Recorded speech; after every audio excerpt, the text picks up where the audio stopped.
Har du haft andre symptomer? Svimmelhed, synsforstyrrelser, noget af den art? Nej.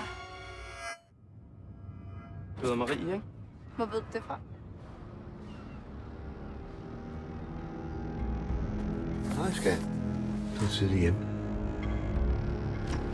Vi ved fra din mors tilfælde, at der er stor sandsynlighed for, at du vil udvikle kraftig hårvækst over hele kroppen. Der vil også være psykiske forandringer. Du vil blive mere opfarende og aggressiv. Så jeg vil på det allerkraftigste råde dig til at tage den medicin.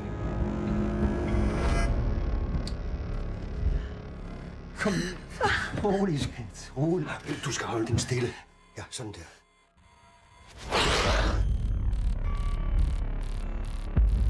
Hvis du går ud sådan der, så kan jeg ikke gøre mere for dig.